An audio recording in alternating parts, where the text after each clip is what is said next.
Hey everyone, it's RuPaul's Drag Race, episode 2, the Blue Ball, All Stars season 6, the whole shebang. I finally found Untucked on the app.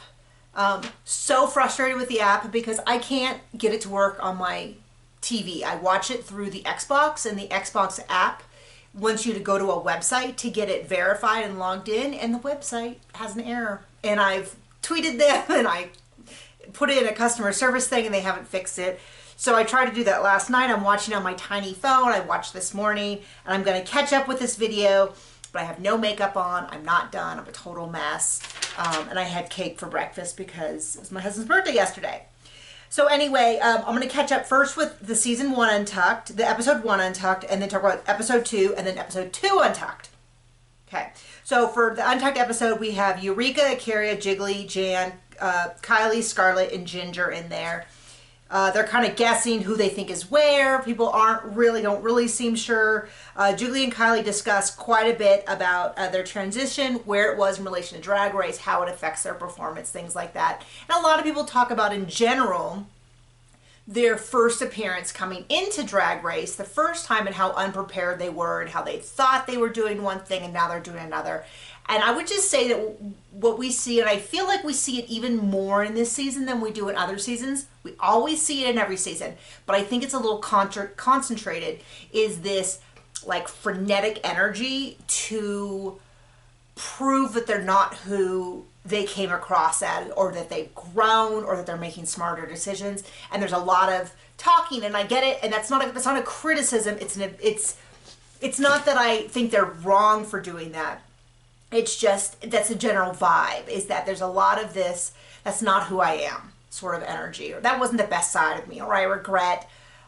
So far, almost everyone has said some form of, everyone who's spoken on it has had some form of like, I'm really proud of a lot of what I did, but I was distracted by other things. I was worried about what other people were doing, which is totally smart. Amazing that they realized that. They were too concerned with other things. So far, mostly people talking about fighting with other people. They were too worried about these untucked scenes, having these arguments, instead of just laser focused ahead, or having fun, or being present, or whatever it is. And so it's tough because this is a great All-Star season. No one is going home because they're a bad queen. I mean, it really is, like, even when we get to the the episode 2 judging, we are not having, this is the worst dress we've ever seen on Drag Race sort of reviews. We're having the, like, I liked these two and I didn't like this element.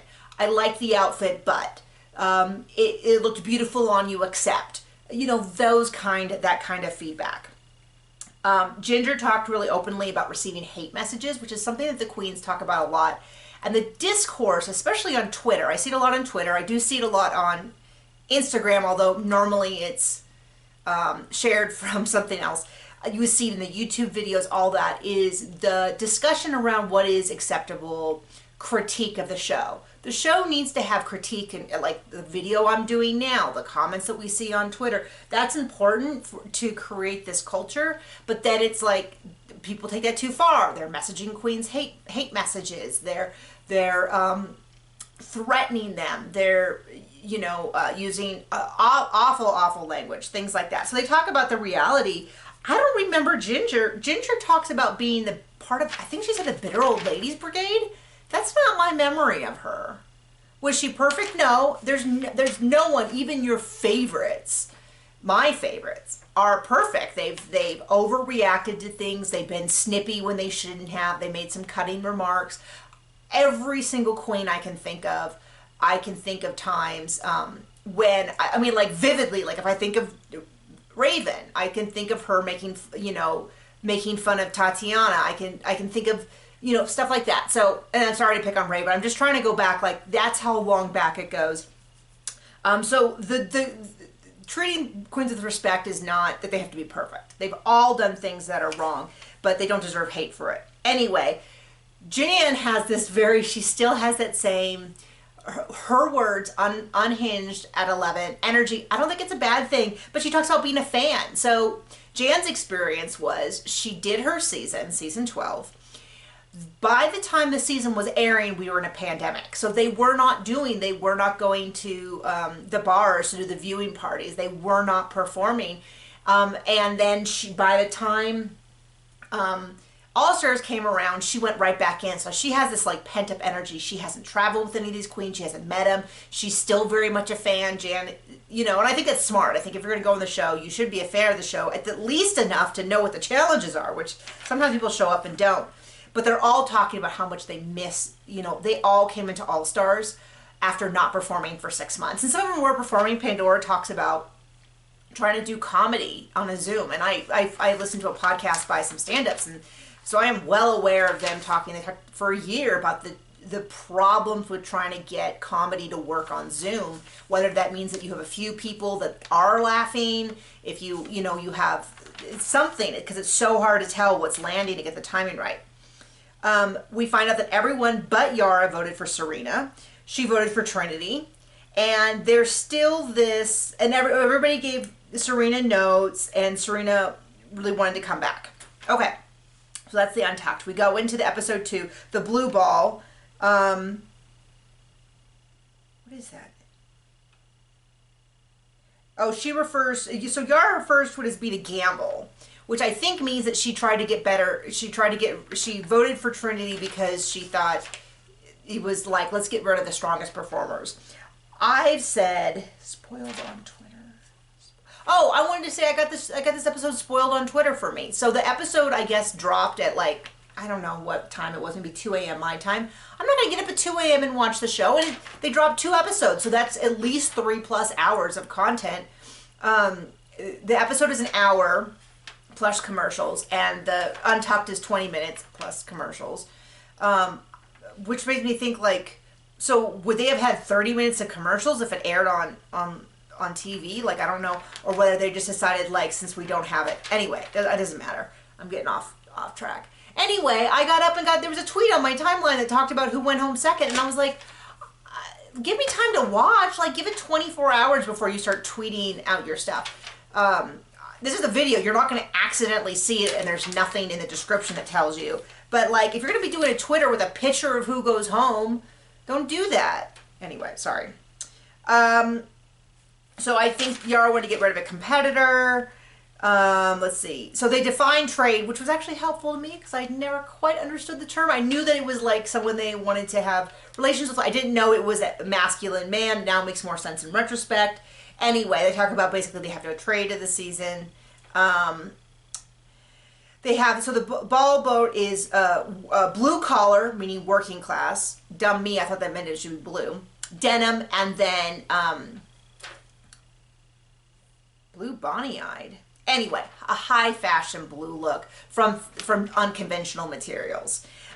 This is, so my opinion is that look, that third look counts for the most because that is the main challenge, is that third look. We've always talked about like how much of the runway. In some countries, the runway is it, and the main challenge just swings it a bit. Sometimes it's just the main challenge and the runway swings it a bit. Like if you completely, do you know what I mean? I've always viewed it that way. The main challenge is what you judge off of, and then you use the runway to kind of swing it one way or the other. If you were in the bottom and you had the most amazing runway, then maybe you're safe. If you were in the top and you have a terrible runway, you just barely miss out on winning. That's my opinion. They discussed that in, I think it was Untucked that they discussed that, and they were like, well, we don't really know. There's a lot of, I feel like this season more than any season has had a lot of discussion about like, how are we voting? And Ginger said, well, we all get a vote the way we want. Because it was kind of, no one's really fighting about it, but it's kind of come up, and Eureka's brought it up, and Jan's like tried to have a conversation of like, well, what are we doing? And I think the thing is that people are trying to figure like, can we all agree so that no one can be mad at us? And like I said, I can be mad. I can disagree with your decision for voting. I'm not going to send you a hate message. I'm not going to really tweet about it, at least not to you, in a way that if you want to go looking for it, maybe you can find it. I don't tweet about Drag Race in general. So anyway, I'm kind of jumping all over here. They talk to RuPaul about their plans, but we don't see everyone. So I was like kind of taking notes, and then we only saw half of them. I went into the final show having no clue. They were like, oh, Trinity kind of said, well, you can look around and see who's struggling. And I thought, well, I can't. They're not showing us anything. They come out, they do all this. I had a couple notes. I didn't think, a couple of them, I thought both Trinity and Jiggly both had something that made me write down that was bland. In the end, we went with Jan, Scarlet, Ginger, Silky, Pandora, and Trinity is safe. I would have put Trinity in the bottom. I would have put Jan in the top. That's just me. Otherwise, but I don't feel so strongly that I'm going to be like, I can't believe it. But that's just what I would have done. We ended up with Raja, Kylie, and Eureka in the top. Jiggly, Akaria, and Yara in the bottom. And then I mean, like I said, I would have put Trinity in the bottom, probably over Akaria, because Akaria had done this outfit with these cups. And maybe I'm bringing over some old Project Runway bias, but on Project Runway, they were like, just don't take a fabric and make a dress. And that's what I felt like a lot of people did. Akaria really pushed it by using these cups. I didn't initially know what it was when they showed it. So I feel like that alone, that level of work, should have pushed her into the middle, and I would have put Trinity into the bottom. Because I thought one of her outfits, it was like pants and a shirt, and I just felt like, you can't, that's not enough. That's just my opinion. But that's just my opinion, okay? But I'm okay with Jiggly and Yara being in the bottom. I didn't think Yara's outfit her main outfit was as bad as they said, but unfortunately Jiggly's kind of was. And when Jiggly kind of came out, I went, this is the same mistake she made last time. But remember, for All Stars, even though we're talking about her being the second queen to go, we're talking about, like, this is like being I was going to say an All-Star. It is an All-Star. It's like being, when you rank your top 10 favorite queens ever, and someone goes, oh, I'm 10th, I'm the worst of all your favorites. You're like, no, you're my favorite out of 300. You made 10th. And so it's kind of that same level of, like, anyone who's going home at this point is an amazing queen. There's no doubt about that. I think especially this cast is so strong. Anyway, let's see where we are. Raja wins. Man, I got some notes here that do not make much sense. So we're going to try to swing it. Trinity kind of gets into it as a little snippy, later on apologizes, but kind of is like, I want more feedback. We should be able to see what's judging. And I kind of was like, okay, but that's never been the case. Not in any season. I think occasionally they get to watch the judging because they have, I'm trying to remember when they have guests, if the other queens get to see. But it is so rare. In general, it is always the case that they don't get to see it. And I get the queens, but somehow the way Trinity said it made it sound like she hadn't seen the show before. And I know she had because she was on it. Then they talk about Jan meeting with Ru, which we didn't see in the original episode. It's only in the Untucked.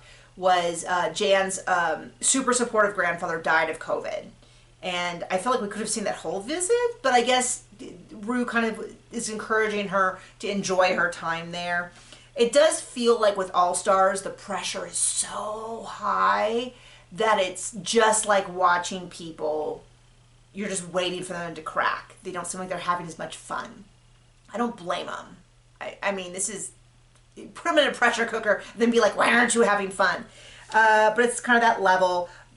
Brooklyn is the lip sync assassin. Totally thought it was Trinity. Trinity the Tuck. I was like, oh, Trinity's here. And then it was Brooklyn. And I was like, do I not know what they look like anymore? Of course, remember, I'm watching on my phone. Like, I put my phone right here and I watch it. So that also might be why I didn't recognize her. Excellent, excellent runway. What I would like to point out, and I meant to mention this last week with Kylie. So when Kylie was there the first time, she got dinged for doing a lot of gymnastics, like backhand springs. And Morgan McMichaels even said, like, this is a lip sync, not a gymnastics competition. I think that is something that has changed over the course of the seasons. I think now they really do appreciate a gymnastics conversation. A really good, just flat out lip sync is almost not going to be enough. You need to be doing the splits and bouncing and this and that. That's a shame because I think like it's a lot to ask that you lip sync and be an acrobat and all that. But anyway, I had to mention that. excellent lip sync. They both do really well, and then they announce that Raja does win, and that they're going to, both of the lip syncs, they'll send both of those two queens home. Whether there was more to that story of why they did it this time, or if it was just random, I don't know. But I couldn't rewind because the app doesn't work well. Both the group, Raja, both Brooklyn's group vote and Raja's vote were for Jiggly. We later on find out Untucked that everyone voted for Jiggly except Trinity, who voted for Yara, sorry, which is a repeat from last week, Yara. And so it seems like in general people are voting, and everyone is kind of like, I think the thing is, and I think maybe one of the things, and I've had this thought as well, like what would I do, is that in general I think people are thinking, I'm gonna vote for the person who performed the worst, but they're gonna leaving it open for what is it the worst this challenge is, the worst like they've been in the bottom 7 times, is it a track record, is it a scorecard, all of that. And then also things like, what if someone votes for you last time, are you gonna vote them out? And it's like, I think people kind of want to be like, not explain it too much, and people are kind of like, well, I don't want it to be, people have hinted they don't want it to be whoever has the most friends, they don't want it to be just like, if someone who's awesome gets put at the bottom once, vote them out to do that. So everyone's being a little closed-lipped, which I think they learned from previous seasons, that if you're too out there with what you're going to do, that could bite you in the butt. But it does seem that so far, with exception of Yara and Trinity, that people are in general just voting for who they really thought was the weakest, which is surprising to me that they all agreed on Jiggly, because no, not this week, last week when they all agreed on Serena, because I didn't think Serena and Trinity were so different in ability to where everyone agreed. And so I wonder if there's also a little bit of like, who's put in the most work since the last time. Anyway. Okay, and that looks like that was about it, about all of my notes. Okay, thank you so much to the 4 of you who are watching. It's always so fun to hear your opinion and just have some comments to talk to. So, bye.